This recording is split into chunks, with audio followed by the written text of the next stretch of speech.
Director Taika Waititi, best known for films like Jojo Rabbit, Hunt for the Wilderpeople, Boy, and Thor Ragnarok, has taken the cinematic world by storm with his playful and imaginative blend of drama and comedy. She doesn't want to talk to me. Well, you are a Nazi. I guess. So, let's take a look at some of the prominent trademarks of this actor, writer, producer, and director.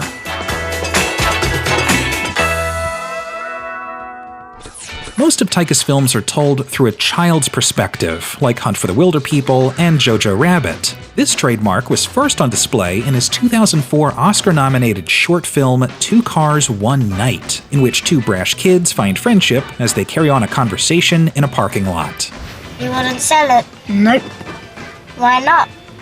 Because then I wouldn't have a diamond ring.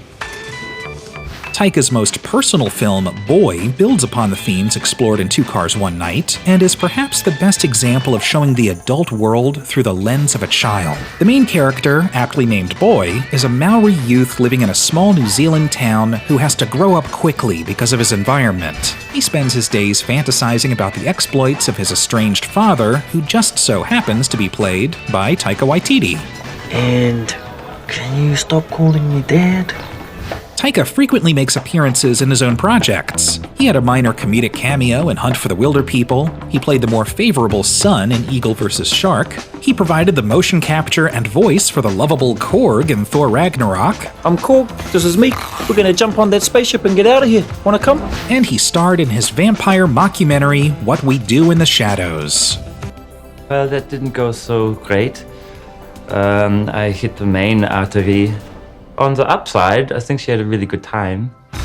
But his roles in Boy and Jojo Rabbit really reinforce his trademark of seeing the world through a child's perspective. For example, Boy's imagined version of his father is shattered after he discovers that he's an immature loser, bully, and a jerk. I thought I was like you, but I'm not. And very few directors would make a conscious decision to cast themselves as Adolf Hitler, especially when they're half Jewish. Don't get into the Nazi stuff. But Taika went for it in the most bizarre way possible. Similar to Boy, Jojo, an aspiring Nazi, also has this imaginary, idealized version of a paternal figure. But he too comes to the conclusion that his father figure is an immature loser, bully, and, well, you know, he's Hitler. Hitler. Waititi's knack for creating weirdos, rebels, and outcasts like Jojo is seen in pretty much all of his films. From a collection of eccentric vampires participating in a documentary, to 2 star-crossed awkward lovebirds, to the unlikely duo of a crotchety southern New Zealander and a juvenile delinquent on the run from child welfare services. Well, I'm dying in a blaze of glory.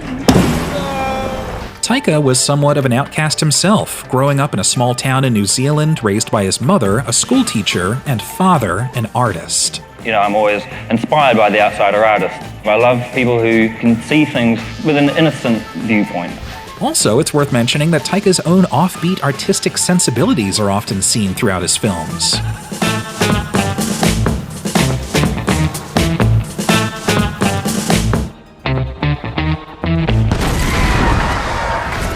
Visual symmetry is also a key trademark of Taika's cinematic style. Characters are often placed directly in the center of the frame, sometimes staring into the lens, and his frequent use of wide shots with deep focus helps immerse the audience into the world he's creating.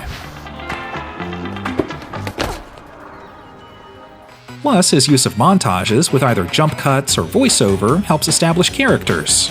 Stealing, spitting, running away, throwing rocks, kicking stuff. He's a master carver, deep-sea treasure diver, the captain of the rugby team. But what are some of Taika Waititi's cinematic influences? Terrence Malick's 1973 drama Badlands, which Taika has cited as a major influence in his work, has a similar visual and storytelling style, with characters on the run coming to terms with a harsh reality. Other Taika Waititi influences include Mike Nichols' classic The Graduate, Francois Truffaut's The 400 Blows and Jules and Jim, and Hal Ashby's Coming Home and Harold and Maude. He even found inspiration from 2 interesting sources for Jojo Rabbit, the dark comedy Heathers and Nickelodeon's Rugrats. You okay? Oh, God. Taika's mastery of comedy is a reason why he's been hired to direct major franchises in the Marvel and Star Wars universes. Oh, well, hi, how you doing? Oh, no, not you, him. He developed his comedic chops in the New Zealand comedy scene as a member of groups like So You're a Man and Humor Beasts alongside actor and frequent collaborator Jermaine Clement. While on set, Taika will often encourage actors to play in the space of comedy. But once I sort of realised that I wasn't being judged and that he was creating a kind of safe environment where you can goof around and not be penalised if you don't hit it out of the park every time, that freed me up a lot more. Another thing that Taika's good at is allowing a scene to just go a little bit longer than usual to get that extra comedic punch of subtle awkwardness. Even when he was brought on to direct a multi-million-dollar extravaganza like Thor Ragnarok, his sense of comedic timing gave Chris Hemsworth the freedom to do something like this. But above all, Taika's ability to balance comedy and drama is what makes his films unique. Amidst all the goofs and gags, there are tender moments of humanity that can be seen throughout his films, even with the redemption of some of his most damaged and flawed characters. Now go home, look after that sister of yours. A great example of balancing sad with funny comes from this scene in Hunt for the Wilder People. Orphan Ricky Baker opens up to his reluctant foster uncle Hector about being abandoned by his mother. I bet she loved you, though.